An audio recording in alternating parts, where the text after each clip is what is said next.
जब ये एग्ज़ाम आने वाली थी उसके पहले मैं जॉब कर रही थी और जॉब में वर्कलोड के कारण मैं सच में इतना टाइम नहीं दे पा रही थी स्टडी के लिए।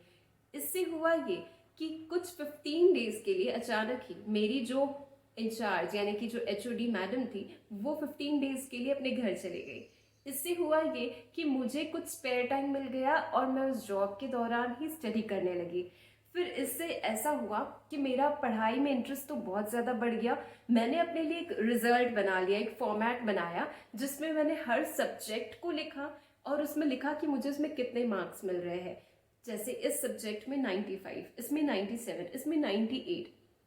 मैंने सारे के सारे सब्जेक्ट्स के मार्क्स अबव 95 या अबव 90 ही रखे थे। हम ऐसा इसलिए करते हैं क्योंकि वो हम ना लिमिट दे देते हैं कि मुझे इसके आसपास में ही लाने हैं मार्क्स, यानी वही सीक्वेंस में लाने हैं। तो इससे हमारे एफर्ट्स और फिर ये जो हम इंटेंशन देते हैं ना, ये दोनों मिलकर काम करती है और हमारा रिजल्ट भी कुछ ऐसा ही होता है। तो मेरे जो भी मार्क्स है 90 अबव मेरे 2 पेपर्स में है और उसके अलावा 85 अबव है।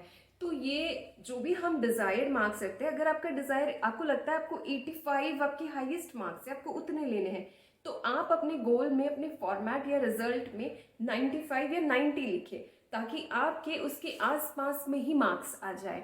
तो ये होता है गोल सेटिंग। इस तरीके से अपने गोल को पहले तो सेट करें कि मुझे इतने मार्क्स चाहिए। बस उतने मार्क्स ही नहीं चाहिए थे, मुझे वो टॉपर बनने की फीलिंग चाहिए थी, यानी मुझे टॉप करना था। तो मैंने इस बात को बार बार अफर्म किया, I am the topper, I am a topper, I am a topper, मैंने टॉप किया है। इस चीज़ को मैंने अपने दिमाग में इतना भर दिया था, मैं जब भी स्टडी करने बैठती, सुबह उठती, रात को सोती, मेरे दिमाग में बस यही चीज़ रहती, क्योंकि मेरे लिए एक पागलपन था इस एग्ज़ाम को देना, औरों के लिए नहीं था। एंड गेस व्हाट, रियल में आज रिजल्ट्स जब आए, मैंने सभी में से, सारे स्टूडेंट्स में से टॉप किया and I have the highest marks in the exam. और मेरे टोटल परसेंटेज मार्क्स है 88, विच वॉज, मैंने 95 का रखा था target, but it's 88 and believe me I am very much satisfied, क्योंकि मुझे पता था कि मुझे उतना रखना है क्योंकि तभी मैं उसके आसपास कहीं आ पाऊंगी। And really it worked.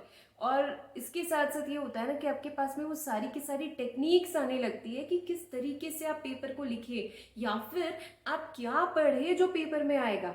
ये मदद आपको यूनिवर्स से मिलती है। आपको ये लगने लगता है कि ये पढ़ना ठीक है, ये नहीं भी पढ़े तो चलेगा, काम हो जाएगा, इसको पढ़ने से ना ये ज़रूर एग्जाम में आएगा। आपको वो गट फीलिंग, आपको वो इंट्यूशन वाली फीलिंग आने लगती है, जिससे आपको समझ में आ जाता है what is important and what is not, और फिर आप उसी को फोकस करके पढ़ाई करते हैं। तो ये ऐसे काम करता है, ये यूनिवर्स की आपको मदद मिलती है। और इसके बाद किस तरीके से आप पेपर को लिखे, क्योंकि कई बार एग्जामिनर आपकी प्रेजेंटेशन स्किल्स को, आपकी राइटिंग स्किल्स को, हैंड राइटिंग को, इन सारी चीज़ों को देख कर के भी मार्क्स देते हैं। तो इन सारी चीज़ों को ना आप ऑटोमेटिकली आपके दिमाग में आने लगती है और आपको आइडिया आने लगती है कि कैसे मैं इसको और बेहतर कर सकता हूँ, कैसे इसको मैं और बेहतर तरीके से प्रेजेंट कर सकती हूँ या कर सकता हूँ। एंड मैंने इस बात को सोच रखा था कि जब ये मेरा मैनिफेस्टेशन कंप्लीट हो जाएगा तो मैं इस पर एक वीडियो ज़रूर बनाऊंगी। So all you have to do is, सबसे पहले अफर्म करें, बार बार करें। इससे आपका कॉन्फिडेंस, आपका इंटरेस्ट बहुत हद तक बढ़ जाएगा। सेकेंड थिंग, एक गोल बनाए, एक रिजल्ट का फॉर्मेट बनाए, जैसे मार्क्स आप चाहते हैं वैसे ही अपने दिमाग को बार बार दिखाए कि मेरे मार्क्स इतने हैं, इतने हैं, इतने हैं, ऐसे बार बार करें। और तीसरी चीज, दिल से, पूरी शिद्दत से उस चीज में लग जाए। So that's all for today. I hope you like the video. Bye bye and take care.